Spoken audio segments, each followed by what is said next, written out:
berbicara tentang Kabupaten Kampar.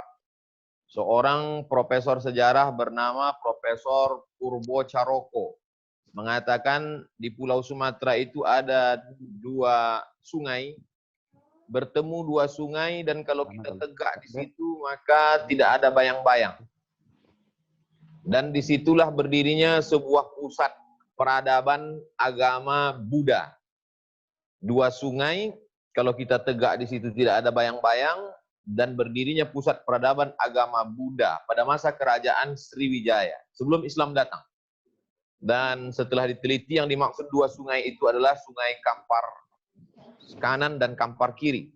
Dan yang dimaksud tidak ada bayang-bayang karena memang khatul istiwa. Khat garis, istiwa garis lurus. Katulistiwa kata orang kita. Lalu kemudian di sana pusat peradaban Buddha, yang dimaksud adalah Candi Muara Takus. Dan itu sekarang terletak di Kabupaten Kampar. Apa maknanya? Itulah yang disebutkan Nabi SAW, khiyarukum fil jahiliyah, khiyarukum fil Islam. Kalau sebelum Islam datang dia menjadi orang terbaik, maka setelah Islam datang pun dia juga mesti menjadi orang yang terbaik. Seperti Khalid ibnul Walid. Sebelum Islam datang dia panglima perang. Setelah menjadi Islam, dia tidak menjadi pengemis, orang susah, penakut, pengecut, tapi tetap juga menjadi panglima perang. Khiyarukum fil jahiliyah. Sebelum Islam datang, kalian menjadi orang terbaik, dan setelah Islam datang pun menjadi yang terbaik. Sebelum Islam datang, Kampar menjadi pusat peradaban. Jadi kalau kekuasaan politiknya di Palembang, maka kekuasaan agamanya adalah di Kabupaten Kampar. Sebelum Islam datang. Nah, setelah Islam datang, apa yang terjadi? Hari ini kita mendengar istilah Kampar sebagai Serambi Mekah. Apakah benar Kampar itu Serambi Mekah? Maka ketika kita baca, saya sampai ke Malaka, diminta untuk tausiah di Malaka, ternyata salah satu dari Sultan Malaka itu bernama Sultan Mahmud Shah, tepatnya pada tahun 1526. 500 tahun yang lalu, setengah milenium yang lalu. Maka ketika itu Portugis menghantam Malaka, babak belur, hancur lebur. Larilah Sultan Mahmud Shah ke sebuah pulau bernama Bintan. Sampai di Bintan pun dikejar juga. Sampai akhirnya Sultan Mahmud Shah selamat di Sungai Kampar. Dan takdir berkata bahwa beliau mesti meninggal di Kabupaten Kampar. Yang sekarang tepatnya di tepi Sungai Kampar, tepatnya kampung bernama Tolam. Dan itu masuk sekarang di Kabupaten Pelalawan. Tapi dulu sebelum pemekaran, Kabupaten Kampar ini terluas. Kalau ditelusuri setengah hari baru selesai. Dari mulai perbatasan Indragiri Hulu, di Ukui. Ukui itu, orang Ukui pun tak paham apa arti Ukui. Tapi kalau dilihat arti singkatannya, Ukui, ujung Kampar, ujung Inhu.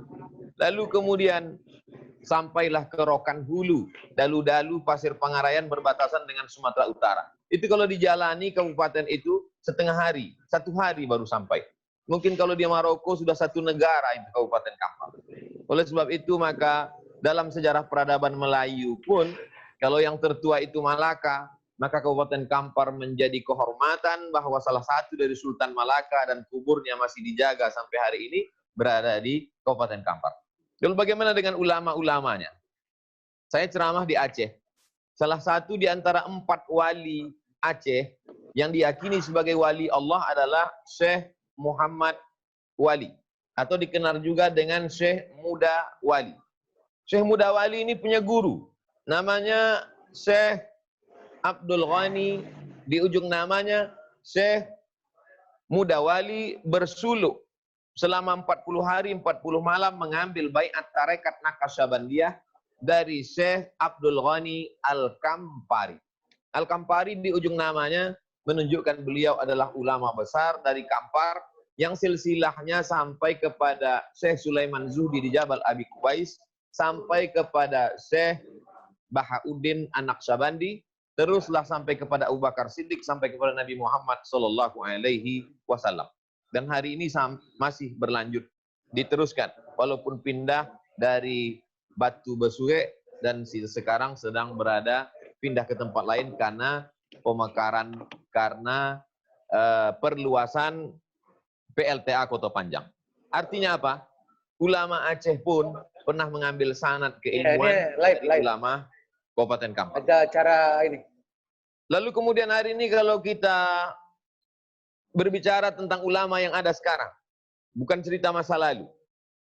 Profesor Tafsir, Profesor Munzir Hitami dari Kabupaten Kampar, Profesor Hadis dalam bidang hadis, Profesor Ilyas Husti dari Kabupaten Kampar, ahli usul fikih dan ahli fikih, tidak hanya nasional tapi internasional, Dr. Mawardi Muhammad Saleh, 13 tahun di Madinah. Waktu dulu kami kuliah di Mesir, musim haji, berjumpa dengan beberapa mahasiswa Madinah, lalu saya tanya, dari mana dek? Dari Madinah. Kerja atau mahasiswa? Saya mahasiswa di Universitas Islam Madinah, Pak. S1 apa S2? S1. Ada rencana S2, S3? Sulit, Pak. Apa syaratnya? Di antara syaratnya harus hafal Quran, harus hafal hadis, hebat bahasa Arab, dan syaratnya harus orang Riau. Lalu saya tanya, loh kenapa orang Riau? Karena beberapa yang lulus S2, S3 itu memang asalnya dari Riau. Dan bil khusus lagi, Riau secara besarnya, kecilnya adalah Kabupaten Kampar. Karena beberapa yang menyelesaikan sampai S3 itu dari Kabupaten Kampar. Di antaranya Dr. Dasman Yahya dalam bidang hadis, Dr. Mawardi Muhammad Saleh dalam bidang fikih. Ini bercerita tentang masa sebelum Islam, masa kerajaan Melayu, masa ulama nostalgia masa silam, sampai kepada masa hari ini. Dan Ketua Majelis Ulama Provinsi Riau hari ini, Profesor Nazir, juga berasal dari Kabupaten Kampar. Ketua Majelis Ulama Kota Pekanbaru, Profesor Ilyas, juga berasal dari Kabupaten Kampar. Oleh sebab itu menjadi orang Kampar adalah menjadi orang serambi Mekkahnya 12 kabupaten kota di Riau. Makanya kalau ada orang Kabupaten Kampar tak pandai mengaji, orang Kabupaten Kampar tidak Islami, tidak religius, maka semestinya dia pindah sajalah ke kabupaten yang lain atau tak usahlah mengaku orang Kampar. Karena menjadi orang Kampar itu suatu kehormatan, kemuliaan. Tapi menjadi orang Kampar juga ada beban. Beban psikologis, beban masa lalu, beban kejayaan. Halakamru'un lam ya'rif qadrahu. Orang yang celaka adalah orang yang tidak tahu siapa jati dirinya. Bagaimana sejarah masa lalu nenek moyangnya. Bagaimana kehebatan dia. Oleh sebab itu orang-orang Turki itu kalau berjalan dengan kepala mendongak, dengan bangga. Kami adalah orang Turki yang membebaskan Konstantinopel. 500 tahun kami pernah menguasai dunia. Maka orang Kampar juga berjalan dengan mendongakkan kepala dan berkata, kami orang Kampar, sebelum Islam datang kami pernah punya peradaban. Dan ketika Islam datang pun menjadi pusatnya ilmu pengetahuan. Dan sampai hari ini. Ini cerita masa lalu. Bagaimana masa depan? Apakah anak muda Kabupaten Kampar selamat dari narkoba, selamat dari zina, selamat dari prostitusi, selamat dari perbuatan keji dan mungkar? Ini jawabannya ada pada masyarakat Kampar secara umum. Masyarakat Kampar adalah masyarakat eksplorer. Kemanapun pergi, saya ceramah ke Kepulauan Riau, di Batam. Dari Batam naik pesawat lagi 1 jam ke Pulau Anambas. Sudah 2-3 kali ke sana. Dan yang menyambut saya, makan, mengurus, itu adalah orang Kabupaten Kampar. Artinya sampai ke Pulau Anambas di tengah pulau pun, itu adalah orang Kampar. Dan kami banyak bercerita di tepi laut bagaimana dulu tahun 60-an orang Kampar sudah sampai ke sana, berniaga. Anak cucu mereka inilah yang sampai hari ini. Saya ingin mengatakan, dimanapun orang Kampar berada, saya ada jadwal setiap tahun bulan Februari ke Malaysia. Dan beberapa kali diundang makan ketika bercerita, apa hubungan kita? Jamaah, kami sering melihat ceramah Ustadz, tapi ada ikatan lain. Kami adalah generasi kedua, generasi ketiga dari masyarakat Kampar yang sampai ke Semenanjung Melayu. Jadi masyarakat Kampar yang ada di Jakarta, yang ada di Kepulauan Riau, yang ada di Malaysia, pulang ke kampung halaman. Saya pernah usulkan, kembalilah lagi, buat kunjungan. Memang sebagiannya sudah pulang pada hari raya ke-6, memang sudah ada rutinitas, ada hari raya, ada hari berziarah kubur, ada silaturahim, tapi pulangnya bukan hanya sekedar pulang keluarga, tapi pulang membawa sesuatu. Kalau bisa satu komunitas, satu pondok tahfiz Al-Quran, satu komunitas menghidupkan yang sudah ada.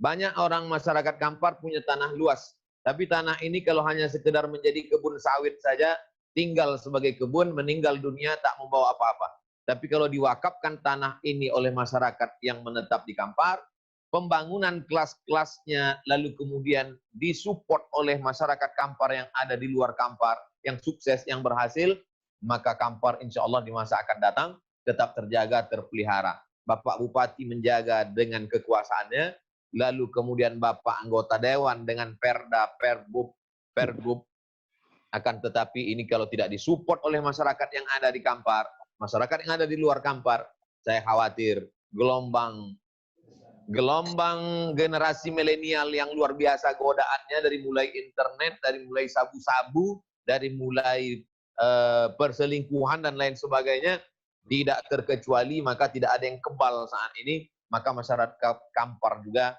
saya khawatir tidak akan bisa bertahan karena anginnya amat sangat begitu kencang. Oleh sebab itu silaturahim kita petang ini amat membahagiakan hati saya, walaupun kita tidak bisa bertatap muka, bertemu langsung, tapi alhamdulillah pesan-pesan yang ingin saya sampaikan kepada masyarakat Kampar yang di luar Kampar pada umumnya, khususnya di Jakarta, sudah saya luahkan, sudah saya sampaikan. Sehingga nanti kalau di akhirat ditanya Allah Subhanahu wa taala, engkau bertanggung jawab Abdul Somad, karena guru-gurumu adalah orang Kabupaten Kampar. Dulu waktu saya di Madrasah Aliyah, nama guru saya Ustaz Adnan Muttaqin, orang Kabupaten Kampar. Lalu kemudian saya kuliah 1 tahun di IAIN Susko, juga guru saya banyak dari Kabupaten Kampar. Apa yang sudah kau lakukan Abdul Somad?